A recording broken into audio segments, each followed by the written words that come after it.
Hey there, smart learning এর জন্য এক্ষুনি সাবস্ক্রাইব করুন ওয়ার্ডস টু লিভের ক্লিপস চ্যানেলে। ছোট দুটো টিপস যারা মার্কেটিংয়ে কাজ করছে তাদের জন্য। মার্কেটিংয়ে যারা কাজ করছে তাদের জন্য প্রথম টিপস, পৃথিবীতে আপনার আশেপাশে যতজন আছে সবাই আপনার কাস্টমার। আপনার মা আপনার কাস্টমার, আপনার বাবা আপনার কাস্টমার, আপনার শিক্ষক আপনার কাস্টমার, আপনার কাস্টমার আপনার কাস্টমার, আপনার বস আপনার কাস্টমার, আপনার কলিগ আপনার কাস্টমার, আপনার গার্লফ্রেন্ড আপনার কাস্টমার, ইভেন যে ছেলেটি চা বানিয়ে এনে দিচ্ছে তাকেও আপনি কাস্টমার হিসেবে চিন্তা করেন। যখনই আপনি সবাইকে কাস্টমার হিসেবে চিন্তা করবেন তখন কাস্টমারের ভিউ পয়েন্টটা আপনাকে বোঝা শুরু করতে হবে। As soon as you start understanding that, আপনি যখন নিজেকে সত্যি সত্যি তার দিক থেকে ভাবা চিন্তা শুরু করবেন তখনই আপনি বুঝতে পারবেন যে কিভাবে তার নিডটাকে আপনি স্যাটিসফাই করতে পারেন with your product or services. এটা যতক্ষণ না বুঝবেন ততক্ষণ পর্যন্ত কোনো লাভ নেই, এক। আর সেকেন্ড টিপস হচ্ছে, কখনোই নিজের ধারণাটাকে সত্য বলে ধরে নেবেন না, কখনোই বসের ধারণাটাকেও সত্য বলে ধরে নেবেন না।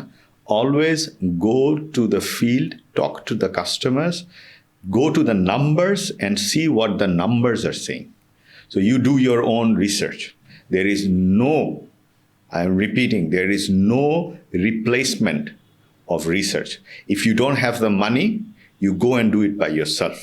আমি আপনাকে উদাহরণ দিই। আমাদেরকে প্রথম যখন ইউনিট্রেন্ডে থাকি তখন আমাদের কাছে ম্যাগি নুডলস আসলে একটা ক্যাম্পেইন দিবে, টেস্ট বেস করবে। কি ক্যাম্পেইন? যে তারা ফ্রি জিনিসপত্র দিবে। কি ফ্রি? 4টি ম্যাগি নুডলস কিনলে 1টি Maggi noodles free. And this I am talking about Maggi noodles যখন প্রথম আসছে তখন সেই সময় বাংলাদেশের মার্কেট দাপিয়ে বেড়াচ্ছিল ফুজি নুডলস, ইনস্ট্যান্ট নুডলস। না, ম্যাগি বলছে আমরা কীভাবে এটা পেতে পারি। আচ্ছা, ম্যাগি কেন? আমি আর একটু ম্যাগিকে বোঝার চেষ্টা করলাম, কেন আপনি 4টার সাথে একটা দেবেন?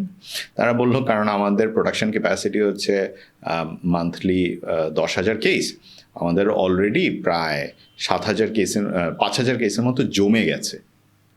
সো আমাকে এটা স্টক আউট করে দিতে হবে, সো আমি এটা গিভ অ্যাওয়ে করবো। ঠিক আছে, তাহলে আমি কাস্টমার বুঝতে গেলাম। আমাকে বললো কাস্টমার হচ্ছেন গৃহিণী। আমি বললাম গৃহিণী কাস্টমার হবে না। শিওর গৃহিণী? বললো হ্যাঁ গৃহিণী, হাউসওয়াইফ এটসেট্রা, যার বাচ্চা আছে বাচ্চার জন্য নুডলস কেন।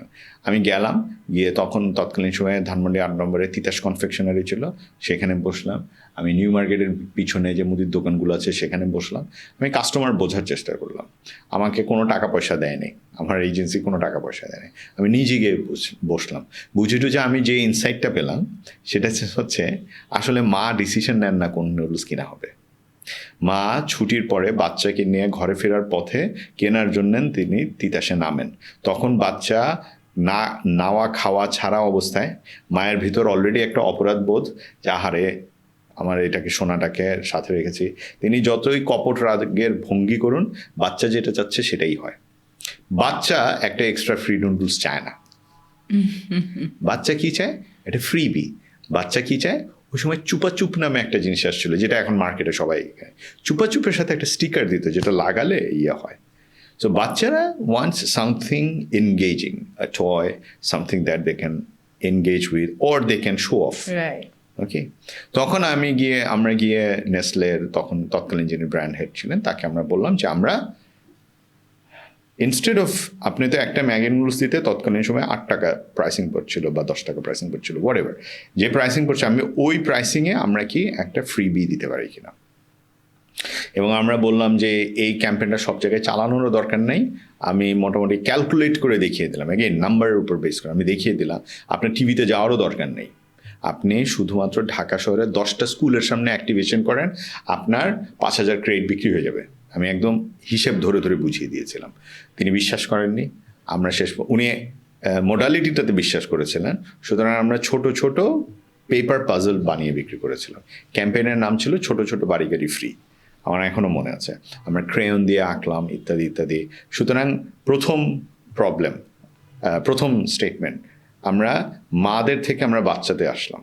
হ্যাঁ, সেকেন্ড স্টেটমেন্ট, আমরা ফ্রিবি না দিয়ে, নুডলস ফ্রি না দিয়ে আমরা বাচ্চার যে জিনিসটা প্রয়োজন সেটা দিলাম, যেটা সে লাইক করবে। 3 নম্বর ছিল because of the numbers we new যে আমাদের এটাতে যাওয়ার দরকার নেই। যদিও আমরা শেষ পর্যন্ত টিভি বিজ্ঞাপনে গেলাম, আপনি শুনলে মজা পাবেন, টিভি বিজ্ঞাপন আমাদেরকে 4th দিনের মাথায় বন্ধ করে দিতে হলো, কারণ বাই দ্যাট টাইম 7,000 ক্রেডিটের অর্ডার পড়ে গেছে। এবং শেষ পর্যন্ত ক্যাম্পেইন উইথড্র করতে হলো, কারণ 7 দিনের ভেতর 12,000 ক্রেডিটের অর্ডার পড়ে গেছে। মানে দিয়ে কুলানো যাবে না টাইপ একটা সিচুয়েশন হয়ে গেছে। সুতরাং আমার কাছে মনে হয় মার্কেটিংয়ের এটা একটা second huge tips, do the research, do not go by what you think or what your boss said he thinks. আমরা মাঝে মধ্যে এটা কিন্তু করি, আরে জানেন না আমার বাসায় আমি সেদিন দেখলাম এই জিনিস হলো। আপনার বাসায় যা হয়েছে বাকি 100টা বাসায় সেটা হয় নাই। রাইট। আপনাকে সেটা বুঝতে হবে, আপনার বাসা ইজ 2% অফ ইয়োর বাসা। আপনি একটা ব্র্যান্ড ম্যানেজার, আপনি আইবিএ থেকে কিংবা এনএসইউ থেকে কিংবা আইইউবি থেকে একটি লক্ষ লক্ষ টাকার ডিগ্রি অর্জন করেছেন।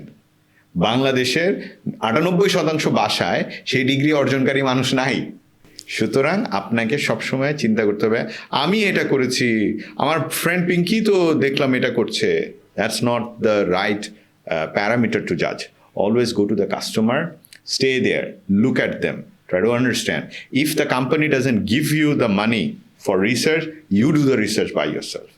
But research and numbers will always dictate everything else. So always go by that.